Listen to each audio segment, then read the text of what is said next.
Well, net zany is the wacky, weird world of net zero policies. We were just talking to about those policies with Matt Canavan. Over in America, Donald Trump has slammed Keir Starmer's net zero policies. So we've seen that. He's attacked that.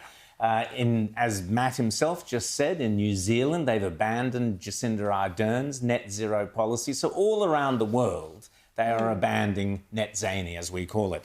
James.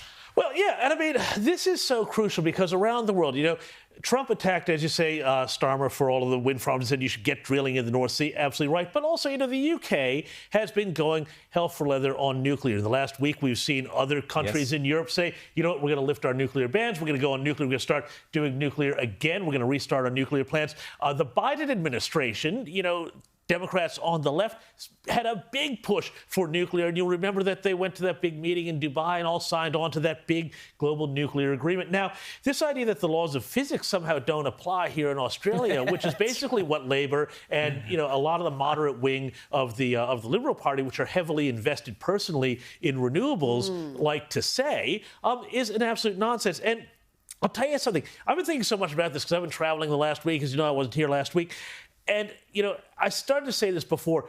We are about to embark on this whole new revolution of AI. And I've spoken to a lot of people in the business, in the last couple of weeks, and they have all said to me, this is a big industrial project as much as it is a high-tech project. You need big turbine spinning inertial power. That's what you get from gas. That's what you get from coal. That's what you get from nuclear. You do not get that, despite what Mike Cannon-Brookes said the other day, from batteries and solar and wind power. How we saw what happened in Spain the other day. We're still waiting for the official report, but we know how much reliance they have on that. And the thing that occurs to me is we have deindustrialized as a country in a shocking way. The other night, I was in Tokyo, and I was at the airport bar having a drink, and across the airport in Tokyo, you can see the flames of a refinery going. Japan is a serious industrialized nation. We are not a serious industrialized nation anymore. We don't refine our own petrol. We don't make our own fertilizer for our farms anymore. We don't do any of these things that we need to,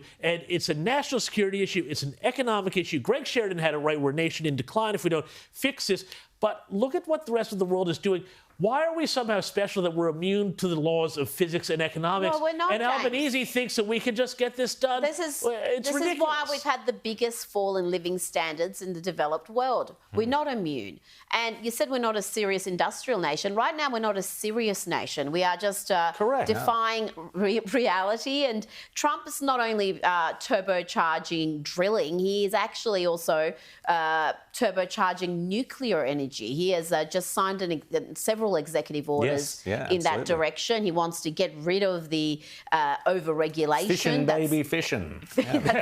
Well, because as James said, he understands the future of AI and that you need power. And to give the Democrats some credit, a lot of this stuff is backed by the Democrats when it comes to nuclear energy, because they also understand.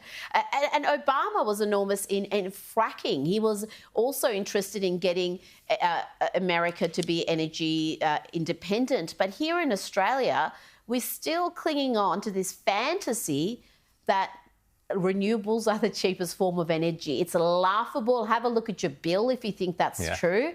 And we are pursuing that. And when you've got an opposition who is not clear in their position, who are half pregnant with signing up to net zero, well, it's no wonder the people are confused. The reality, Rita, is that this country is cursed by a bunch of grifters.